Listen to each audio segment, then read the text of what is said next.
Welcome to పందెంకోళ్ళు. నేను MNR. Big TV exclusive election survey రిపోర్టుకు స్వాగతం.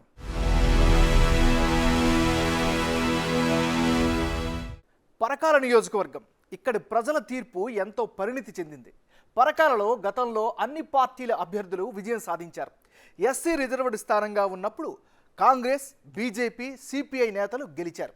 ఆ తర్వాత జనరల్ స్థానం అయ్యాక ఒకసారి కాంగ్రెస్ నుంచి కొండా సురేఖ, తెలుగుదేశం పార్టీ తరపున చెల్లా ధర్మారెడ్డి ఎమ్మెల్యేలుగా సేవలందించారు. తెలంగాణ ఆవిర్భావం తర్వాత చెల్లా ధర్మారెడ్డి రెండుసార్లు విజయం సాధించారు. ఓసారి టీడీపీ అభ్యర్థిగా, మరోసారి బీఆర్ఎస్ క్యాండిడేట్గా విక్టరీ కొట్టారు. ప్రస్తుతం కొండా సురేఖ భర్త కొండా మురళి పరకాల నుంచి పోటీ చేయాలని భావిస్తున్నారు. కొండా సురేఖ వరంగల్ ఈస్ట్లో బరిలో దిగేందుకు కసరత్తు చేస్తున్నారు. గత ఎన్నికల్లో బీఆర్ఎస్ అభ్యర్థిగా చెల్లా ధర్మారెడ్డి దాదాపు 27% ఓటు షేరుతో 46,000కు పైగా ఓట్ల మెజారిటీతో గెలిచారు. వచ్చే ఎన్నికల్లోనూ గులాబీ అభ్యర్థిగా మరోసారి బరిలో దిగుతున్నారు. ఆయనకు ప్రత్యర్థులుగా కాంగ్రెస్ పార్టీ నుంచి కొండా మురళి, ఎంగల వెంకట్రామరెడ్డి, బీజేపీ నుంచి పెసరు విజయ్ చంద్ర రెడ్డి టిక్కెట్లు ఆశిస్తున్నారు. మరి వాళ్ళు పోటీలో ఉంటే విజయావకాశాలు ఏ విధంగా ఉండనున్నాయి? సిట్టింగ్ అభ్యర్థి పనితీరుపై పరకాల ప్రజల అభిప్రాయం ఏమిటి? ప్రభుత్వ వ్యతిరేకత చల్లా గెలుపు అవకాశాలను ఏ మేరకు ప్రభావితం చేయనుంది? కాంగ్రెస్ పార్టీ ఇచ్చిన 6 గ్యారంటీలపై ప్రజల్లో స్పందన ఎలా ఉంది? ఇలా అన్ని కోణాల్లో big TV exclusive ground reality election survey చేసింది. ఆ వివరాలు చూసే ముందు గత ఎన్నికల ఫలితాలను ఓసారి చూద్దాం. 2018 ఎన్నికల్లో చెల్లా ధర్మారెడ్డి వర్సెస్ కొండా సురేఖ, వీళ్ళిద్దరి మధ్య ప్రధానంగా పోటీ జరిగింది. ఆ ఎన్నికల్లో బీఆర్ఎస్ పార్టీకి 60%, కాంగ్రెస్ పార్టీకి 33%, ఇతరులకు 7% ఓట్లు దక్కాయి. అంటే గత ఎన్నికల్లో బీఆర్ఎస్ నుంచి చెల్లా ధర్మారెడ్డి పోటీ చేశారు. ఆయనకు 60% ఓటు షేరుతో 105,000కు పైగా ఓట్లు వచ్చాయి. కాంగ్రెస్ పార్టీ నుంచి బరిలో దిగిన కొండా సురేఖకు 33% ఓటు షేరుతో 59,000కు పైగా ఓట్లు వచ్చాయి. చెల్లా ధర్మారెడ్డి 46,000కు పైగా ఓట్ల భారీ మెజారిటీతో కొండా సురేఖపై ఘన విజయం సాధించారు. వచ్చే ఎన్నికల్లో మరోసారి చెల్లా ధర్మారెడ్డి బరిలో దిగనున్నారు. ఆయనకు ప్రత్యర్థులుగా ఎవరు పోటీ చేస్తే ఫలితాలు ఏ విధంగా ఉండనున్నాయి? అభ్యర్థుల ప్రొఫైల్స్ను ఓసారి స్పష్టంగా గమనిద్దాం. బీఆర్ఎస్ పార్టీకి చెందినటువంటి నాయకుడు చెల్లా ధర్మారెడ్డి. మరి ధర్మారెడ్డికి సంబంధించినంత వరకు ఈసారి ఉండేటటువంటి రాజకీయంగా అనుకూలమైనటువంటి అంశాలేంటో ముందుగా పరిశీలిద్దాం. ముందుగా ధర్మారెడ్డికి సంబంధించినటువంటి ప్లస్ పాయింట్స్ని కనుక పరిశీలించినట్లయితే 2012 ఉప ఎన్నికల్లో తెలుగుదేశం పార్టీ అభ్యర్థిగా పోటీ చేయడం ఈయనకి రాజకీయంగా కలిసి వచ్చేటటువంటి ఫ్యాక్టర్గా చెప్పుకోవచ్చు. ఇక 2014లో తెలుగుదేశం పార్టీ, 2018లో బీఆర్ఎస్ అభ్యర్థిగా గెలిచారు. దీంతో రాజకీయంగా అడ్వాంటేజ్ అయ్యే అవకాశాలు కనిపిస్తున్నాయి. నెక్స్ట్, నియోజకవర్గం మొత్తం ప్రభావం ఉన్నటువంటి నాయకుడిగా కూడా ఈయనైతే గుర్తింపునైతే సంపాదించుకున్నటువంటి పరిస్థితి కనిపిస్తోంది.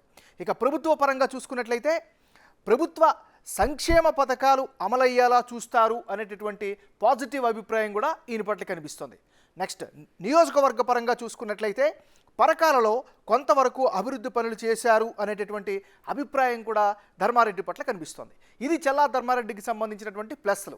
మరి మైనస్ పాయింట్స్ ఏంటో ఒకసారి కనుక పరిశీలిస్తే అయోధ్య రామ మందిరం నిర్మాణానికి చందాలపై దుమారం రేపినటువంటి వ్యాఖ్యలు ప్రధానంగా మైనస్ అయ్యే అవకాశం ఉంది. అంటే దొంగ బుక్కులతో బీజేపీ నేతలు చందాలు వసూలు చేస్తున్నారు అనేటువంటి కామెంట్స్ అప్పట్లో తీవ్రమైనటువంటి కలకలం రేపాయి. ఇది ఒక మైనస్గా చెప్పుకోవచ్చు. నెక్స్ట్, నియోజకవర్గం మొత్తం చూసుకున్నట్లయితే నిధులు కాంట్రాక్టుల ద్వారా దారి మళ్లించి 2,000 కోట్లు పోగేశారని తెలంగాణ ఉద్యమకారుల నుంచి ఆరోపణలు, అపవాదైతే ఈయన పట్ల కనిపిస్తూ ఉంది. ఇక నెక్స్ట్, కాల్వల్లో తొలగించిన ఇసుకను కూడా వ్యక్తిగత ప్రయోజనాల కోసం దుర్వినియోగం చేశారు అనేటటువంటి అపవాదులు కూడా ఈయన పట్ల కనిపిస్తోంది. నెక్స్ట్, పథకాల విషయం చూస్తే డబుల్ బెడ్రూమ్ ఇల్లు, దళిత బంధు పథకాల అమల్లో వైఫల్యం ఉంది అనేటటువంటి అభిప్రాయం కూడా వినిపిస్తున్నటువంటి పరిస్థితి. నెక్స్ట్, పరకాల పేరుతో జిల్లా ఉండాలి అనే డిమాండ్ను నెరవేర్చలేదు అనేటటువంటి ఒక అభిప్రాయం కూడా ఈయన పట్ల మైనస్ అయ్యే అవకాశం ఉంది. ఏదేమైనా ఇవి ఈయనకి సంబంధించినటువంటి ప్లస్లు, మైనస్లు. కాంగ్రెస్ పార్టీకి చెందినటువంటి నాయకుడు కొండా మురళీధర్రావు. మరి కొండా మురళీధర్రావుకు సంబంధించినంత వరకు ఉండేటటువంటి రాజకీయ పరంగా ఉన్నటువంటి అనుకూలతలు ఏంటి? ప్లస్ పాయింట్స్ని కనుక ముందుగా పరిశీలించినట్లయితే 1987లో వంచనగిరి సర్పంచ్గా రాజకీయ ప్రస్థానాన్ని ప్రారంభించారు. అంచెలంచెలుగా ఎదిగారు. ఖచ్చితంగా ఇది గ్రౌండ్ పరంగా చూస్తే రాజకీయంగా కలిసి వచ్చేటువంటి అంశం. నెక్స్ట్, చూసుకున్నట్లయితే వరంగల్ నుంచి ఎమ్మెల్సీగా ఏకగ్రీవంగా ఎన్నికవడంతో పొలిటికల్గా తన బలాలను అయితే నిరూపించుకున్నారు. ప్రజలతో మంచి సంబంధాలు కొనసాగిస్తున్నారు. పార్టీ కార్యక్రమాల్లో యాక్టివ్గా పార్టిసిపేట్ చేస్తున్నారు. ఇది కూడా ఆయనకి కలిసి వచ్చేటటువంటి అంశం.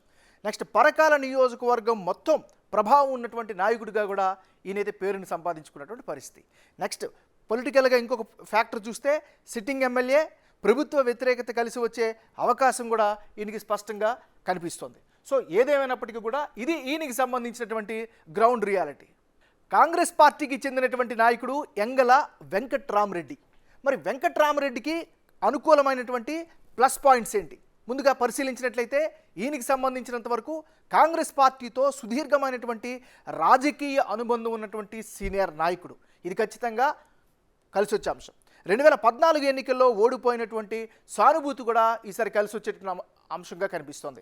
నెక్స్ట్ ఎంగల ట్రస్ట్ చైర్మన్గా వ్యవహరిస్తున్నారు. సామాజిక సేవా కార్యక్రమాలను నిరంతరాయం కొనసాగించడం కూడా కలిసి వచ్చే ఫ్యాక్టర్. నెక్స్ట్ ప్రజలకు అందుబాటులో ఉండే నాయకుడిగా కూడా ఈయనైతే పేరునైతే సంపాదించుకున్నటువంటి పరిస్థితి కనిపిస్తుంది.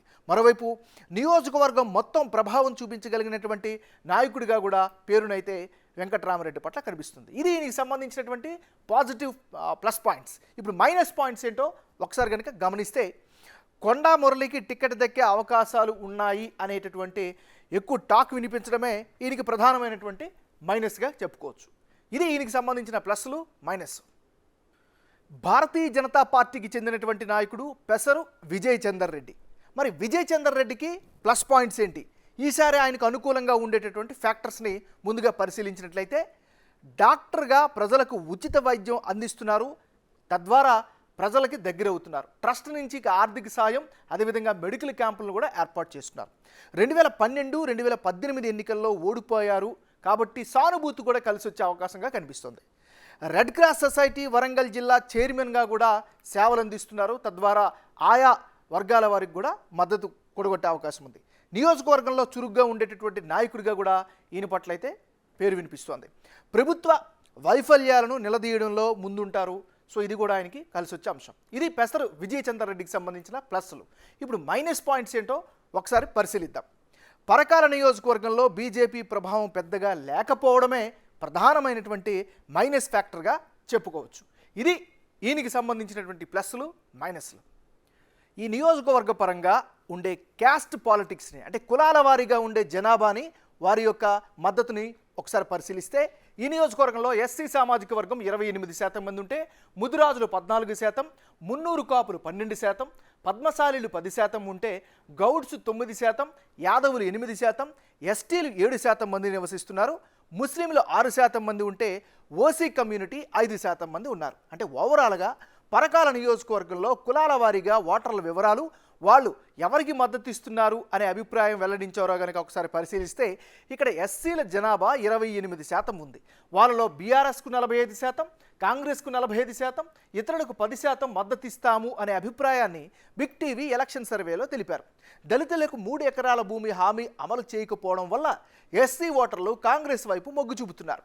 14% ముదిరాజుల విషయానికి వస్తే బీఆర్ఎస్కు 40%, కాంగ్రెస్కి 50%, ఇతరులకు 10% సపోర్ట్ చేస్తున్నారు.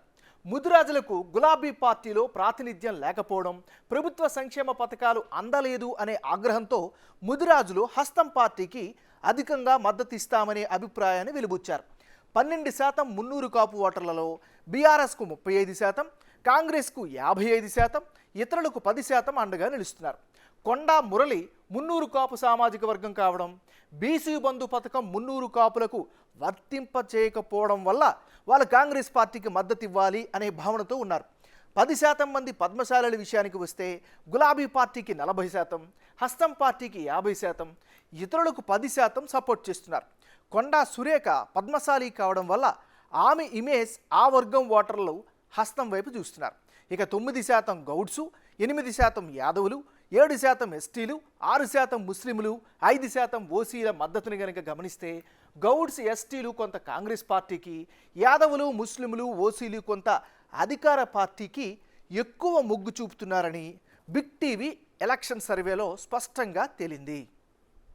కులాల వారీగా ఓటర్ల మద్దతు కాంగ్రెస్ పార్టీకి కొంత ఎక్కువగా కనిపిస్తుంటే, ఇక చల్లా ధర్మారెడ్డికి ప్రత్యర్థులుగా ఎవరెవరు పోటీ చేస్తే ఫలితాలు ఏ విధంగా వచ్చే ఛాన్స్ ఉందో చూద్దాం. చల్లా ధర్మారెడ్డి వర్సెస్ కొండా మురళీధర్రావు వర్సెస్ పెసరు విజయ్ చందర్ రెడ్డి. వీళ్ళు ముగ్గురు గనక బరిలోకి దిగితే బీఆర్ఎస్కు 40%, కాంగ్రెస్ పార్టీకి 42%, బీజేపీకి 8%, స్వింగ్ ఓటర్లు 10% కనిపిస్తున్నారు. అంటే చల్లా ధర్మారెడ్డికి వచ్చే ఎన్నికల్లో 40% ఓట్లు వచ్చే అవకాశం ఉందని బిగ్ టీవీ ఎలక్షన్ సర్వేలో తేలింది. ఆయనకు ప్రత్యర్థిగా కాంగ్రెస్ పార్టీ నుంచి కొండా మురళి గనక పోటీ చేస్తే 42% ఓట్లు రానున్నాయి. బీజేపీ అభ్యర్థి పెసరు విజయ్ చందర్ రెడ్డికి కేవలం 8% ఓట్లు మాత్రమే వచ్చే అవకాశాలు కనిపిస్తున్నాయి. అయితే గత ఎన్నికలతో పోలిస్తే బీఆర్ఎస్ అభ్యర్థి చల్లా ధర్మారెడ్డి ఓట్ షేరు గణనీయంగా తగ్గనుంది. ఏకంగా 20% ఓట్లు మైనస్ అవుతున్నాయి. గతంలో ధర్మారెడ్డి టీడీపీ అభ్యర్థి కావడం వల్ల ఆ ఓటర్లు గులాబీ పార్టీలోకి మారినప్పటికీ మద్దతిచ్చారు. ప్రస్తుతం ఆయన తీరుపై నియోజకవర్గ ప్రజలు అసంతృప్తితో ఉన్నారు. ప్రభుత్వ వ్యతిరేకతతో పాటు సిట్టింగ్ ఎమ్మెల్యేగా ఇచ్చిన హామీలు నెరవేర్చకపోవడం, 2000 కోట్లు ఆస్తులు పోగేశారు అనేటటువంటి అపవాదు వల్ల ఓట్ షేర్ పడిపోనుందని బిగ్ టీవీ ఎలక్షన్ సర్వేలో ఓటర్ల అభిప్రాయంగా తేలింది. ఇదే సమయంలో కాంగ్రెస్ అభ్యర్థిగా కొండా మురళి రంగంలోకి గనుక దిగితే ఆయనకు బీసీల మద్దతు లభించనుంది. అలాగే కాంగ్రెస్ ప్రకటించిన 6 గ్యారంటీలు కలిసి రానున్నాయి. ఇక స్వింగ్ ఓటర్ల విషయానికి వస్తే ఎక్కువ మంది గులాబీ పార్టీకి చెందిన మద్దతుదారులు ఎమ్మెల్యే పనితీరుపై ఆగ్రహంగా ఉన్నారు. అతన్ని ఎలాగైనా ఓడించాలి అనే అభిప్రాయంతో ఉన్నారు. అయితే ఎన్నికల నాటికి వాళ్ళు ఎలాంటి నిర్ణయం తీసుకుంటారు అనేది కీలకం కానుంది.